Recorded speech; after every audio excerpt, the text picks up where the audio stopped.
Dr. Babasaheb Ambedkar Open University.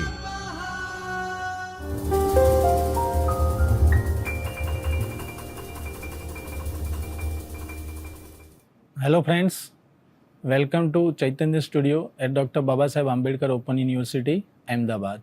Myself, Dr. Vinodal Desai, working at Department of Computer Science and Technology, Sardar Patel University, Vallabh In previous sessions, we talked about various effects of CSS pseudo elements on our web page. Now in these sessions, we are going to talk about other functionalities delivered by CS to make our web page more attractive and effective.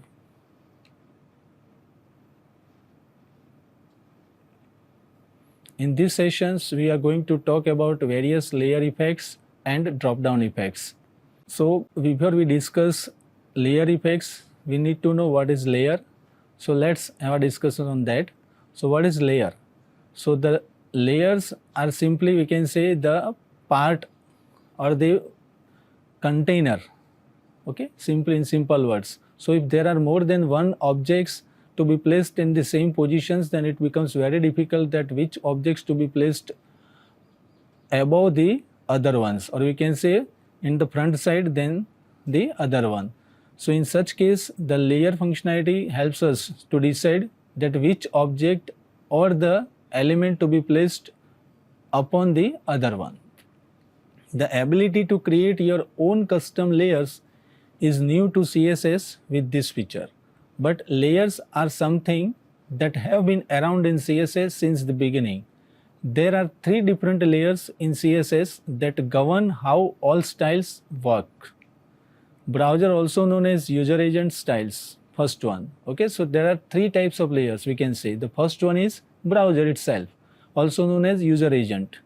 Second one is user styles, and third one is author styles. Browser styles are the default style applied to your browser. This is why buttons in Chrome and Safari looks different. The styles found in the browser layer are different between browsers and give each browser a unique look. Second, the next layer is the user style, which is not really something that you have to worry about.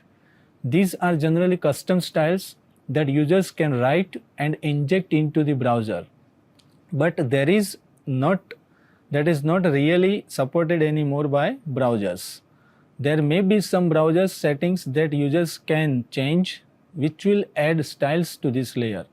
But for the most part of this layer can be completely ignored. Finally, we come to the author layer, the third type of layer. This is the layer you are most familiar with, since every piece of CSS code you write falls within this layer, that is author layer. So in CSS, layer refers to applying the z-index property to elements that overlap with each other. Okay, so while applying the layer effect, we have to understand the z-index property. The z-index property, when used in conjunction with the position property, enables you to specify which element should appear on top in the event of an overlap. As I said, if there are more than one objects to be placed or positioned in the same place, then there will be a conflict or collision of everyone, all the objects on each other. So it becomes very important for us to decide which one should be displayed on top on others. An overlap can easily occur when using the position property, and this is the often desirable when creating advanced layout. CSS z-index property can be combined with the position property to create a layer effect. Okay, so to create a layer effect, we have to combine z-index property of CSS with a position property. The z-index property specifies the stacking order of an element. You can specify which element should come on top and which at bottom. The z-index property can help you to create more complex web page layout. You can also use negative integer values for the z-index property. An element with a negative z-index value will be stacked below element with a higher z-index value. Layer effects. Z index with sticky position. Okay, so before we proceed to understand these positions, let's understand layer effects with a practical one. So this is what a simple HTML document containing one header, two headers and one paragraph and two division blocks. Okay, our content is simply the address of the Babasaheb Ambedkar Open University. Content in the paragraph, one division is there having a class on in front, another division block is there with a class behind value. Okay, and then after we have provided various selectors for the styling purpose. So for the division selectors, we have provided width, height and position values, or we can say set these properties for the division element. Now for the infant class, okay, which is a class attribute of division, first division block. So for that we have specified the background color red, top 10 pixels, left 80 pixels and Z index property 2. Okay, the Z index property indicates 2. Opacity is right now we have commented. Now for the behind class, okay, the class behind we have set for the division 2. For that we have set the background color gold, top is 60%, left is 35 pixels and Z index is 1. Okay, so we have provided Z index property. Sorry. Now let's test how it looks.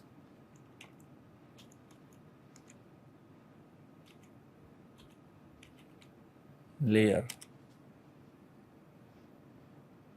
So as you can see that the division block with a red color is placed on top of the gold division.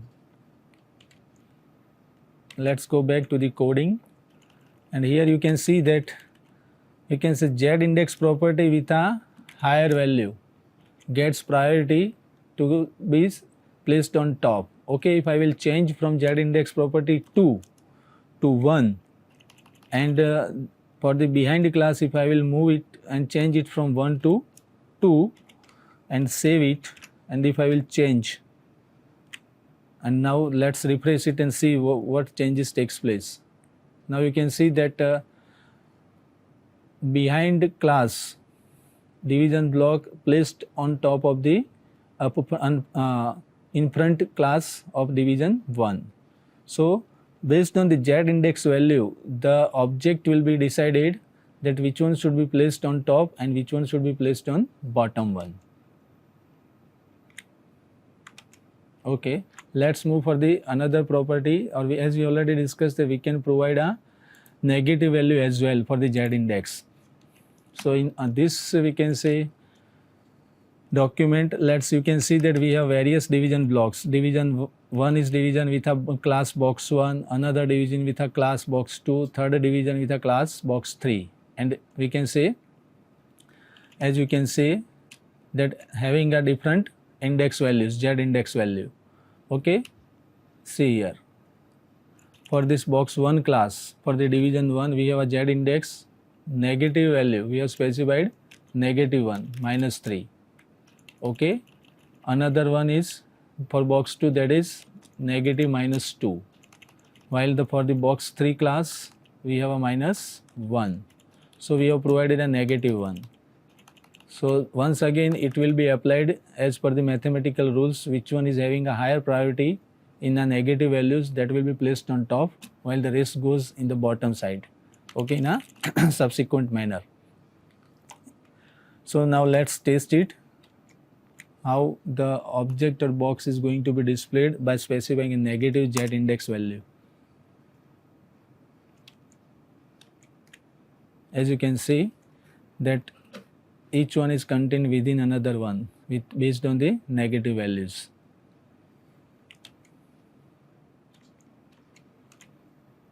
Now Z index with a sticky position.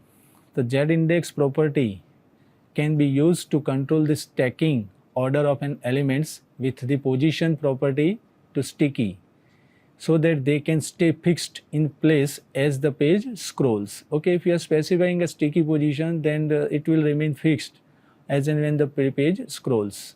The Z-index property does not affect the static order of elements that have a position static property. If you are providing static, then it will not affect. When the elements have a position relative property, the Z-index property positions are of the elements relative to its original position in the document flow. Let's check through the practical ones.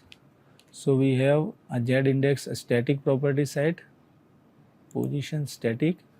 Okay, this one static. As you can see, the static one. Position, well, property set to static value, index is 1. Okay, while here again the position is static, index is 2, and we can say position is static, index is 3. The same coding is there of the previous content. Now let's test it with a static position property.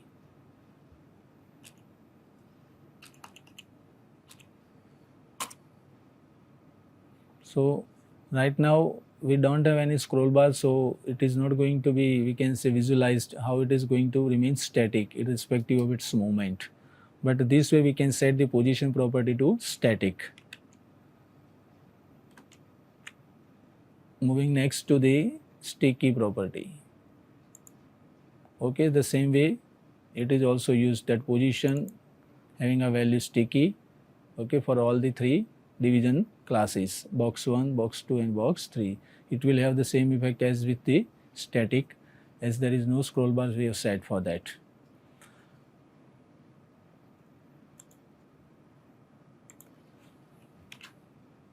Next is drop-down effect. The drop-downs are one of the most important part of an interactive website. CSS is used to design the drop-down menus. A drop-down is a bunch of lists under an unordered list. The CSS is very straightforward property used to create the drop-down menus. Drop-downs are a crucial component of interactive websites, allowing users to access multiple links from a single menu. Using CSS, you can design stylish and functional drop-down menus. In HTML, a drop-down typically consists of nested lists within an unordered list, utilizing list text to create the drop-down structure. CSS properties brings these elements to life, making the drop-down interactive and visually appealing. Drop-down menus enhance the user experience by organizing navigation links into a compact, accessible format. CSS allows for the creation of these menus with various effects and styles. The various variations of drop-down elements that can be included to enhance the interactive websites are menu drop-down, which helps to menu and sub-menu are displayed directly on web page. Clickable drop-down, menu and sub-menu are displayed on web page after clicking the drop-down. Image drop-down, menu and sub-menus are displayed and implemented on web page in the form of an image. Card drop-down, menu and sub-menu are displayed and implemented on web page in the form of a card. Animated drop-down, menu and sub-menus are displayed and implemented on web page in the form of an interactive animated drop-down. The overall content of drop-down is present in the class drop-down content of CSS. Okay, so drop-down content class is very important for such kind of functionality if you want to have in our web page. The hoverable drop-downs can be created using the drop-down class. The default min width is set to 160 pixels that can be updated. CSS's box shadow property is used instead of border to design a drop-down menu. Okay. Hover selector element shows the drop-down menu when the user moves the mouse over the drop-down button. Drop-down elements having the effects through the hover, okay, it will move the mouse over the content. Then another is there, W3 drop-down content, it displays drop-down part. Third one is W3 drop-down click, it specifies clickable drop-down. Now let's understand this drop down menu control and effect in a CSS through the example. A simple drop down will look like this.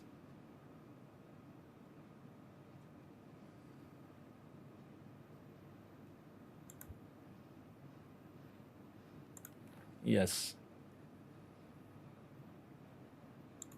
simple one, as we have a list content on our web page. Here in our document we have simply a unordered list having, we can say, li, and it looks like this, level 1, level 2. Okay, we can just run it and check how it looks. Simple drop down, so it will look like this. At the top, okay, let's see, there is a the elements which are not closed, this, okay,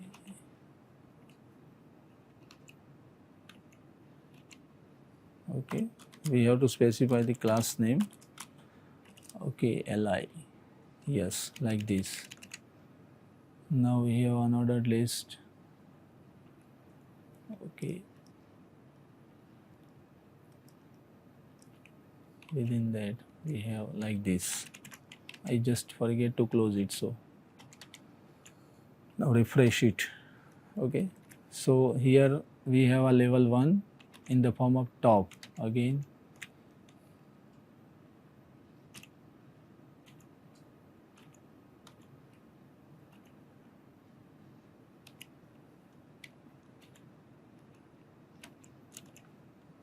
Unaddressed li is simply, we can say, li tag should be used to close it. Yes, okay. So this is a simple view of the HTML page to create the menu kind of mechanism. Now in a CSS, if we want to understand the drop down mechanism, then we have a drop down class defined over here. As you can see, drop down content is already there and drop down hover effect is already there, and our document contains the headers and paragraphs. On one, we can say, as a parent division, and having it as span and division as a sub elements within that. Now we have various class defined for this, we can say, elements of our web page. Like for the division, we have defined a drop down class. For, we can say, a subdivision, we have defined a drop down content class, and for the paragraph we have simply a content. And for each classes of this element, we have a CSS effect for the drop down menu. Okay, so for the first drop down class, selectors defined for the outer division is having a property position value, relative, and displays inline block. For the dot, we can say, class drop down content, we have a display in the form of none, position, background color, minimum width, box shadow, padding, and z index is 1. While for the drop down hover effect, okay, for the content, as we have specified, it is in the form of block. Display should be in the block manner, okay, when we will hover it. Okay, so hover effect is provided for the this dot drop down content class. Drop down content class is what? For the subdivision block, okay, having a paragraph content, School of Computer Science. So on this one, the effect will be applied in the drop down menu. When we will hover a mouse, the content will be displayed in a menu format. Let's move for executing the drop down program. This one, see, right now we don't see any menu. Okay, now try to understand again what we have provided over here in a code. Okay, so actually, see, division is a outer block. Okay, see here, division, a main, so first division is a main container box having a class drop down. Okay, so for that we have specified the property relative and displays inline block, and this division is having a sub element span, BAOU. Okay, and it is having a sub element division, that is drop down content, a class is there, So this drop down content is there, and for that we have another, we can say, drop down hover effect. For what? Drop down content class. See here. So when we will move, okay, up cursor over a BAOU, sub elements of main outer class, outer block division, a drop down one, the effect of hover will display the content of our paragraph in a menu fashion. Let's see. So this is the power of, let me to move the cursor over the BAOU. So see here now, the School of Computer Science is going to be displayed in the form of menu. Okay, while I mouse out, it is going to be invisible again. So this way the drop down menu functionality works in CSS and helps us to create a menu kind of mechanism. Let's try to understand through other example our drop down menu. Sorry. Here we have a list, navigation list kind of mechanism. See, our document contains a one navigation tag. See here. Within that we have an unordered list. Within that we have a list having a class level 1. Under that we have a hyperreference university. Then unordered list, and then various, we can say, hyperreference for different lists for each universities. Then after we are closing in a subsequent manner as it was opened. So what we are doing over here is that we are specifying the effect of drop down mechanism for each one through the selection mechanism. So see here, we are providing NAV greater than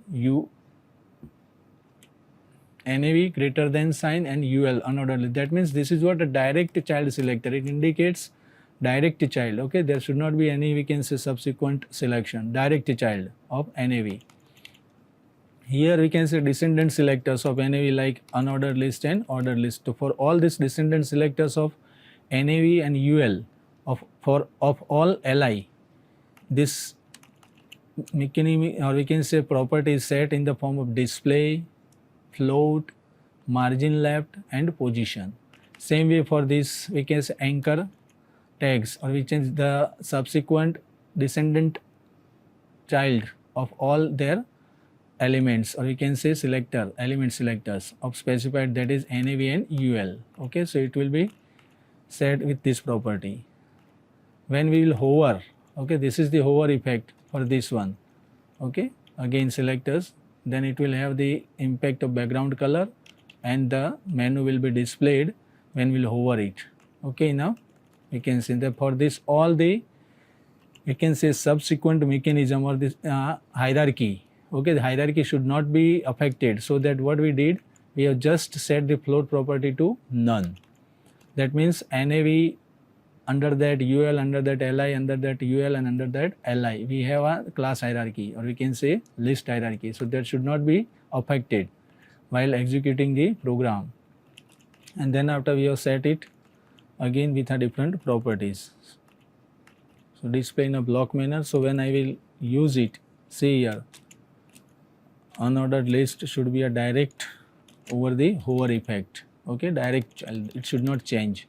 So when I hover on this, the whole, we can say, menu is going to be displayed to the user. Let's try to understand by executing the second drop down program.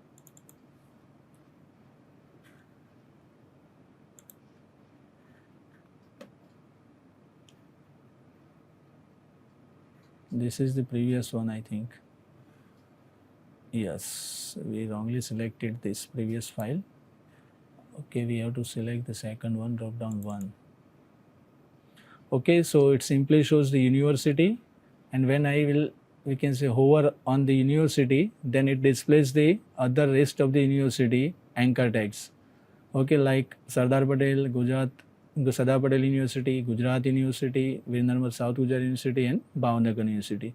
So this way we can have a drop down menu effect using the CSS. We can create it in our web page and apply it whenever required on a layout. In this session, we have discussed two main important concepts of CSS. One was a layer effect, that we can have a layer effect for various kinds of objects to be placed on the same position and to be decided that which object should be placed on top of other. This is what we have discussed using the z-index property and its position property. Then after we have discussed a drop-down menu concepts that we can apply on our web page as and when required using the CSS drop-down class. Drop-down class functionality is available in CSS. So thank you very much.